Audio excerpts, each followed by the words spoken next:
तो कहीं ना कहीं जो हमारे यहाँ की मुख्य विपक्षी कांग्रेस पार्टी है, पहले तो वह सोच रही थी कि इन काकरोचों को आगे बढ़ाया जाए, लेकिन फिर कहीं ना कहीं कांग्रेस ने अपने कदम पीछे खींच लिए, क्योंकि कांग्रेस पार्टी को लगने लगा कि कहीं ऐसा न हो कि भौरे ने खिलाया फूल, फूल को ले गया राजकुंवर। नमस्कार, मैं संजय पांडे और आप देख रहे हैं समाज की बात। आपने देखा होगा कि दिल्ली में कैसे जो काकरोच जनता पार्टी थी उसका एक आंदोलन था, और जो उसके अभिजीत दीपके थे जिन्होंने ऑनलाइन पार्टी बनाई थी, और काफी ऐसा लग रहा था कि इसको बहुत बड़ा जन समर्थन मिला था, लेकिन सोशल मीडिया के ऊपर। लेकिन जब जमीनी हकीकत की बारी आई तो कहीं ना कहीं ऐसा लगने लगा कि सब कुछ ठाठा फिस था, क्योंकि जो भीड़ आनी चाहिए वहां पर जो प्रत्यक्षदर्शी थे उनका बताना था कि ज्यादा से ज्यादा 1000 से लेकर के 2-5 हजार तक लोग आए होंगे। वो भी शायद कुछ लोग कहते हैं कि पहले कुछ कम लोग उसमें आए थे, फिर धीरे धीरे कुछ जेएनयू वाले जब आना शुरू हुए, इस तरह से कुछ ऐसी भीड़ जुटाई गई कि 2-5 हजार तक भीड़ उसमें हो गई।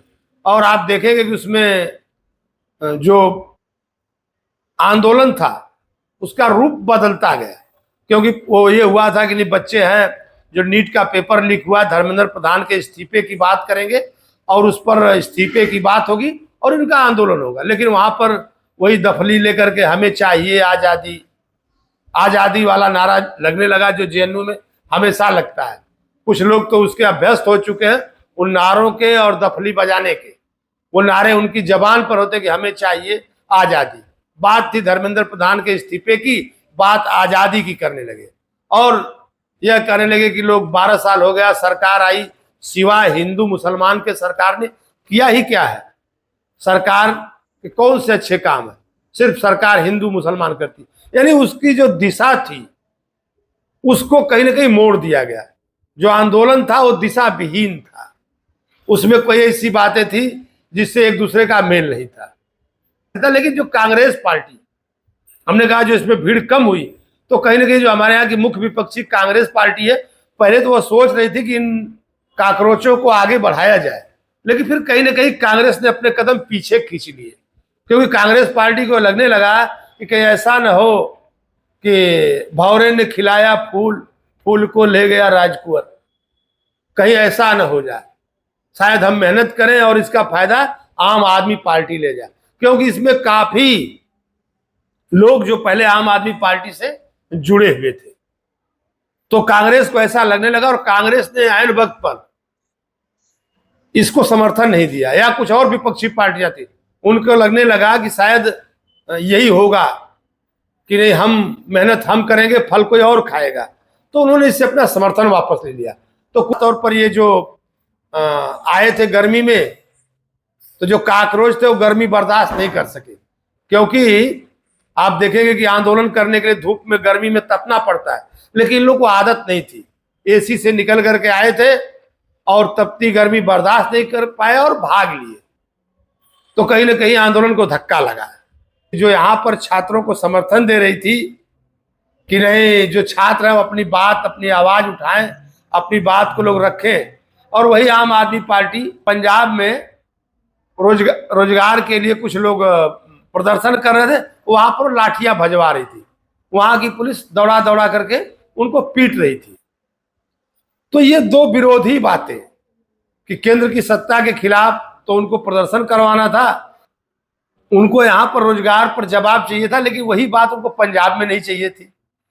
यानी पार्टी बना करके करोड़ों फॉलोवर, कहीं ना कहीं उनको काफी धक्का लगा। और रही बात धर्मेंद्र प्रधान के इस्तीफे की, तो काफी लोग, जो ऐसे भी लोग थे जो धर्मेंद्र प्रधान के समर्थक लोग भी थे, उनको भी लग रहा था कि नहीं, ये काफी गलत हो रहा है और धर्मेंद्र प्रधान को इस्तीफा देना चाहिए, उनको हट जाना चाहिए। काफी लोग ऐसा मानते थे, उनके समर्थकों में भी कोई ऐसे लोग थे जिनका ये मानना था। लेकिन कहीं ना कहीं जो आंदोलन था उसकी दिशा भटकती चली गई, और वहां पर ऐसे लोग जमा हो गए जिनको कि इस आंदोलन से कोई सरोकार नहीं था, उन्हें सिर्फ और सिर्फ सरकार विरोध करना था, सरकार के विरोध की बात करनी थी। लेकिन उसमें भी कुछ ऐसे हमने देखा सोशल मीडिया पर, कुछ ऐसे मुस्लिम सपोर्टर भी थे, हमने उनको सुना, उनका कहना था, उन्होंने भी ऐसा एक बयान दिया कि नहीं जो मुस्लिम बच्चे हैं उसमें न जाए। उनका कहना था अगर आप वहां जाओगे तो अगर वहां पर कुछ उल्टा सीधा होता है, आपको भड़काया जाता है, तो पहले निशाना आप होगे, बाकी लोग तो बच जाएंगे, लेकिन जो मुसलमान होगा वो पहला निशाना बनेगा। तो इसलिए ऐसा करिए कि आप उस आंदोलन में मत जाइए। इस तरह की भी अपीलें की गई थी कि जो मुस्लिम बच्चे आंदोलन में भाग न लें, क्योंकि उनको निशाना बनाया जा सकता है। इस तरह की भी बातें हुई थी। तो तमाम ऐसे कारण थे जिसकी वजह से आंदोलन सक्सेस नहीं हुआ। जितनी बड़ी मात्रा में होना चाहिए था उतना नहीं हो पाया। और हमने ये भी कहा कि नहीं, जो लोग आंदोलन के मेन करता धरता थे, जो नेता थे, उनको इस तपती हुई गर्मी की आदत नहीं थी। एसी में बैठने वाले लोग थे, वो भाग खड़े हुए आंदोलन करने के लिए। वो यहीं पर जो रहेगा, यहाँ के माहौल में जो पला रहेगा, ढला रहेगा, जिसको यहाँ की धूप गर्मी की आदत रहेगी, वो खड़ा रह सकता है। और शायद देखिए सरकार भी इस बात को भाप नहीं थी। सरकार भी अपने सूत्रों से या उसकी जो जांच की एजेंसियां, उनसे पता लगा ली थी। तभी आनंद फानन में जैसे उन्होंने परमिशन मांगा तो तुरंत परमिशन मिल गया और उनको ले जा करके बाकायदे धरना स्थल तक पहुंचा दिया गया कि आप जाइए धरना करिए। शायद सरकार भी इस बात को भाप गई थी कि इससे कुछ होने वाला नहीं, अगर कुछ बच्चे थोड़ा हो हल्ला करते तो कर ले। लेकिन कुल मिला जुला करके एक जो लग रहा था कुछ विपक्ष को कि शायद इसके बहाने हम जो जेन जी है उसको हम भड़काएंगे, ऐसा हो नहीं सका। काफी लोग, अभी आप देखो प्रधानमंत्री ने भी कहा था कि कुछ लोग आपदा में अवसर ढूंढ रहे हैं। राहुल गांधी की तरफ उनका इशारा था।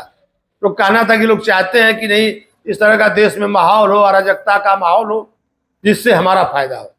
कहीं ना कहीं काफी विपक्ष यह सोच रहा था कि बांग्लादेश जैसे हालात हो जाए, नेपाल जैसे हालात हो जाए। लेकिन बांग्लादेश और नेपाल छोटे देश थे, वहां से भारत की तुलना करना, इतने बड़े देश की तुलना करना। और हमने अपने कई वीडियो में कहा भी था कि बीजेपी के पास एक ब्रह्मास्त्र भी है, जो जब ये लोग किसी भी सेना को आगे करेंगे तो उसको ब्रह्मास्त्र को लगा देंगे। और ब्रह्मास्त्र के बारे में हमने बताया था। तो आखिर क्यों सक्सेस नहीं हुआ काकरोच जनता पार्टी का आंदोलन? और क्या अब इस पार्टी के भविष्य पर ही सवालिया निशान पैदा हो जाएगा? क्या यह पार्टी अब इसके बाद कोई आंदोलन नहीं करेगी, या ये यहीं पर सिर्फ ऑनलाइन और उसके बाद फिर जगह पर ही दफन हो जाएगी? आगे आगे देखिए होता है क्या। फिर मैं अपने अगले वीडियो में मिलूंगा, तब तक के लिए धन्यवाद।